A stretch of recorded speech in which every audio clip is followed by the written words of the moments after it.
Et sinon, tu as un vrai métier ? Est-ce que toi aussi, auditeur, auditrice, tu as déjà entendu ce genre de phrase au sujet de ton activité ? Si oui, cet épisode est fait pour toi.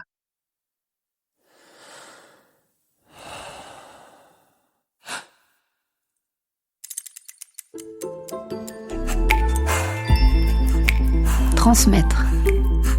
Le savoir-faire invisible qui nourrit les liens humains.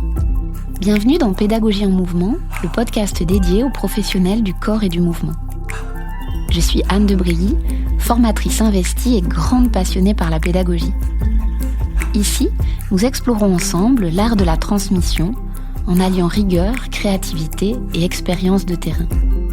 Chaque semaine, je t'y propose des outils concrets, des réflexions inspirantes et des éclairages précieux pour enrichir ta pratique et nourrir ton enseignement.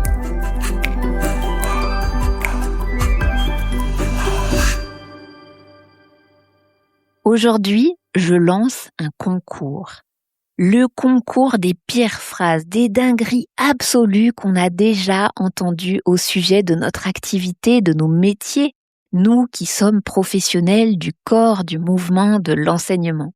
Et quand je dis je lance un concours, je ne blague qu'à moitié parce que je vous propose que toutes ces phrases qu'on a déjà entendues, qu'on entend peut-être encore à l'heure actuelle, eh bien, on les pose, on les consigne quelque part, on les partage, pour les regarder avec distance, pour mettre davantage de sourire. Une sorte de moment cathartique, une épiphanie sociale, un temps de partage. Et pour faire ce grand et joyeux partage, je vous propose 2 solutions. La première, dans toutes les plateformes d'écoute, outre me mettre 5 étoiles sur Apple Podcast parce que ça soutient beaucoup mon travail. Pour tout ce qui est partage écrit, commentaire, partage de phrases comme toutes ces dingueries qu'on a déjà entendues, eh bien c'est sur Spotify que tu peux le faire, il y a une option commentaire et aussi et surtout sur YouTube.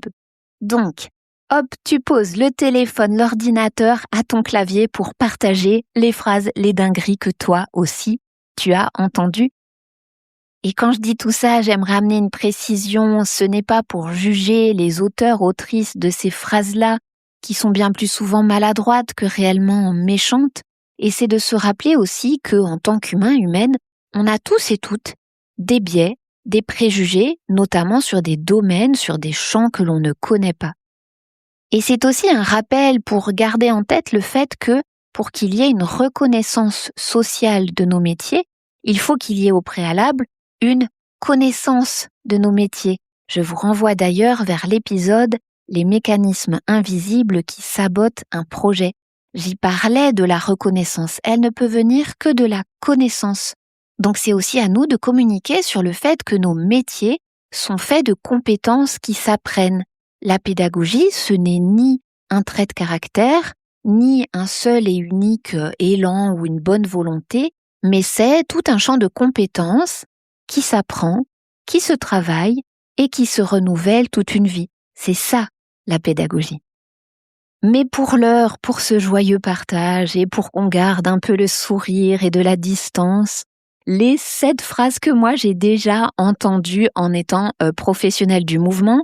À l'origine, je suis prof de danse, puis j'ai enseigné l'anatomie, ce que je fais toujours d'ailleurs avec grand plaisir. Et assez rapidement, j'ai été formatrice en pédagogie.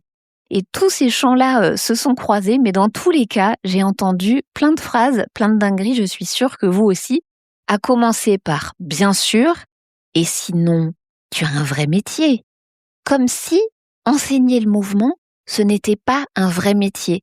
Alors c'est assorti d'une autre phrase que j'ai souvent entendue, c'est « ah, c'est un métier passion ». Et oui, nos activités, nos métiers nous passionnent pleinement, à la fois la matière, la discipline que l'on enseigne, qui certainement nous habite énormément, corporellement, physiquement, spirituellement peut-être, et aussi la transmission elle-même. On a à cœur de vouloir transmettre. Mais pour autant, ce qui me gêne toujours dans la phrase « c'est un métier passion », c'est que ça laisse à penser 2 grandes choses. La deuxième déjà, c'est qu'il n'y a pas de champ de compétences qui s'acquièrent, qui se travaillent et qui s'entretiennent toute une vie, ce que je disais à l'instant, mais aussi ça laisse à penser que comme c'est un métier passion, on vivrait de cette passion-là d'amour et d'eau fraîche. Alors, spoiler, il se trouve qu'on a aussi un système digestif et qu'on a besoin de sous à la fin du mois pour pouvoir remplir le frigo et manger à notre faim. Donc, certes, c'est un métier passion, mais dans métier passion, il y a aussi métier. Il n'y a pas que passion. Et ça rejoint tout le champ de faire valoir, faire reconnaître nos métiers comme des métiers où on a des compétences qui ne sont pas données à tout le monde, que l'on a acquises dans des formations initiales, dans des formations continues, et que l'on entretient tout au long de notre vie. Donc, passion, oui, mais métier aussi. Et ça me fait penser à une autre phrase que j'avais entendue il y a bien longtemps. Je pense que j'avais peut-être quelque chose comme 18-19 ans. J'étais ce jour-là dans un supermarché avec mes parents, nous croisons des amis à eux, et qui me disaient « Alors toi, Anne, qu'est-ce que tu fais ?» Et à l'époque, j'étais dans un centre de formation de danse. Je faisais 25 à 30 heures de danse par semaine, fallait quand même se les envoyer. Et donc je dis « Oh ben moi, la danse, toujours !» Et cette personne me regarde et dit « Oui, mais ça, c'est pas important. Qu'est-ce que tu fais vraiment dans la vie ?» Et je me suis dit « Waouh, mais dirait-on une même phrase à quelqu'un qui est ingénieur informatique, pharmacien, pharmacienne ou cadre dans une agence bancaire ? À quel moment on peut dire à quelqu'un « Non, mais ça, c'est pas important. Qu'est-ce que tu fais vraiment dans la vie ?» Et je me dis « Mais mon Dieu, c'est tellement déconnecté, justement, des professions où on est en lien avec le corps, avec le mouvement, avec la transmission. » Déjà, j'ai envie de dire, la transmission, c'est quand même un sacerdoce en soi, mais aussi le fait qu'on ait des pratiques corporelles. Je me souviens d'un chorégraphe qui a un centre à Toulouse pour lequel j'ai travaillé pendant 10-15 ans, qui disait « Il faut autant de temps pour former un danseur que pour former un chirurgien. » Et je trouvais ça très vrai. Alors, je vais le féminiser aussi, danseur, danseuse, chirurgien, chirurgienne. Mais on n'est pas devenu prof de yoga en 72 heures. On ne s'est pas mis à enseigner le pilate du jour au lendemain. On s'est pas dit, tiens, en reconversion professionnelle, et si je devenais prof de fitness alors que j'ai jamais bougé de ma vie? On a engrangé des heures et des heures, mais des centaines, peut-être des milliers d'heures de pratiques corporelles. À quel moment on peut s'entendre dire, non mais ça, c'est pas important, qu'est-ce que tu fais vraiment dans la vie?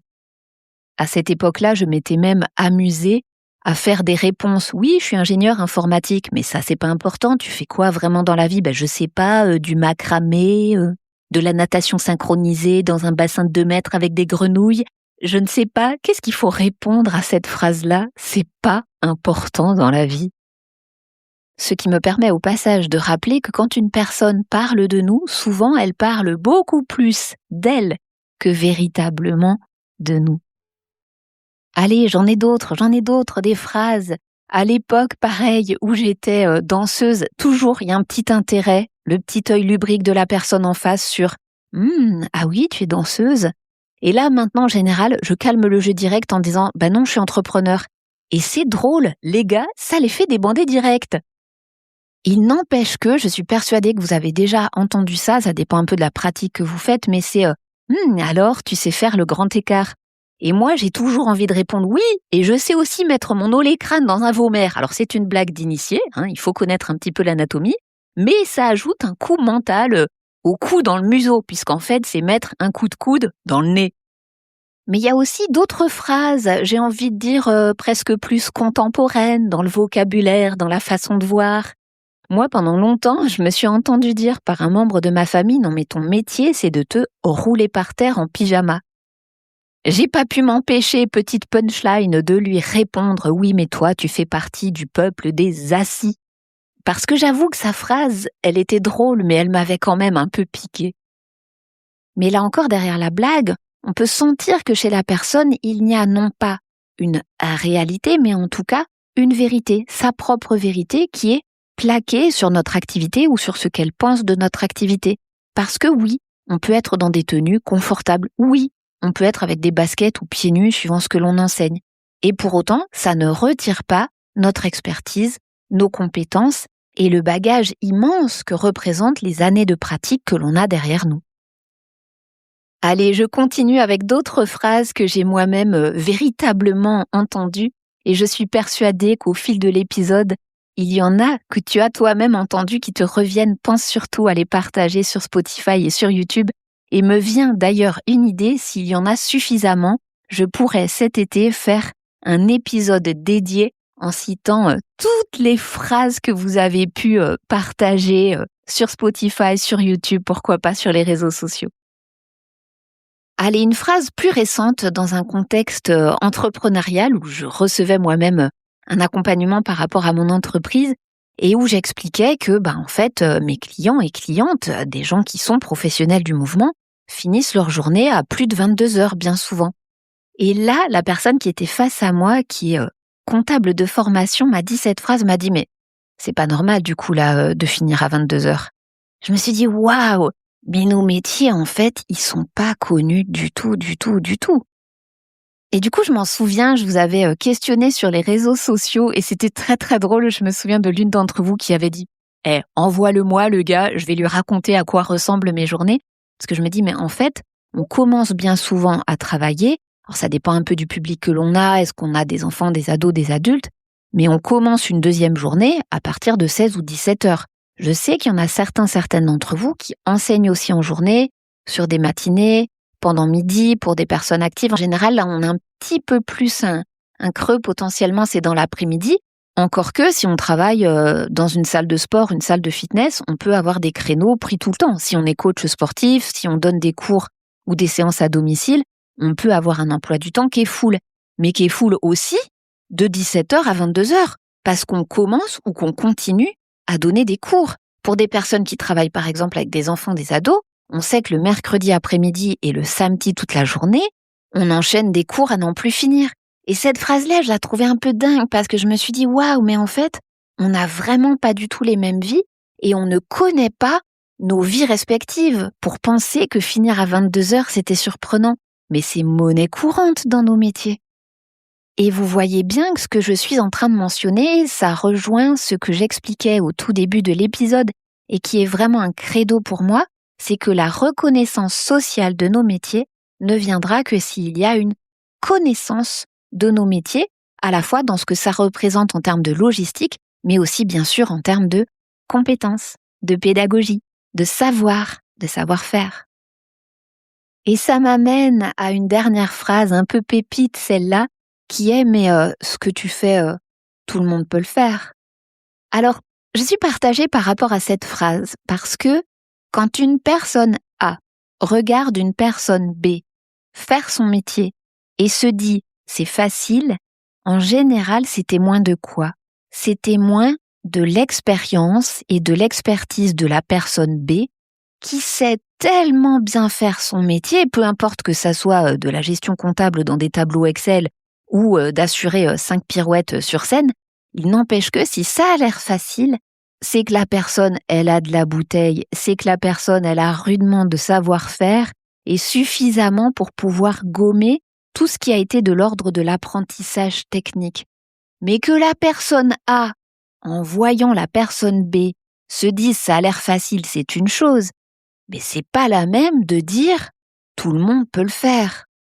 Je mets au défi une personne qui n'est pas formée pour ce que nous faisons dans nos métiers de savoir gérer l'énergie d'un groupe de 10, 15, 20, 30 personnes, d'avoir une voix et un discours qui va suffisamment être audible, d'avoir des consignes de mouvement qui sont précises, d'avoir une démonstration de mouvement, si tant est qu'on l'utilise, qui soit extrêmement fine, extrêmement juste et utilisée à bon escient, au bon moment. Je mets au défi une personne qui ne serait pas formée à ça, à lire un corps, pas pour l'aspect esthétique, mais pour l'aspect anatomique, physiologique, biomécanique, faire de l'analyse de mouvement. Mais c'est un sacré champ de compétences. Et ces compétences-là, quand on est professionnel du corps et du mouvement, on les a, en tout cas on est censé les avoir, et on travaille dessus, et on œuvre à les renouveler. Alors non, ce qu'on fait en tant que professionnel de mouvement, ce n'est pas donné à tout le monde, ce n'est pas accessible à tout le monde. C'est un champ de compétences sur lequel il nous faut œuvrer à communiquer. Et c'est comme ça que viendra la reconnaissance sociale de nos métiers. Mais en attendant, pour se donner le sourire en cette période estivale, je t'encourage, je vous encourage à partager toutes ces phrases que vous auriez entendues. Je redis, 2 endroits pour le faire, sur Spotify et sur YouTube. J'ai vraiment hâte de lire toutes les phrases, toutes les dingueries que vous avez pu entendre et qu'on les partage joyeusement pour les mettre petit à petit à distance et qu'ainsi on puisse mesurer ensemble toutes les richesses que comportent nos métiers.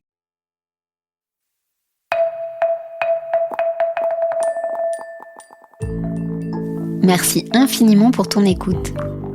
Si cet épisode t'a plu, je serais très heureuse que tu partages avec moi ce avec quoi tu en repars. Pour ça, laisse-moi un commentaire sur Spotify ou dans l'application Apple Podcast. Prends bien soin de toi et à très vite pour notre prochain épisode ensemble.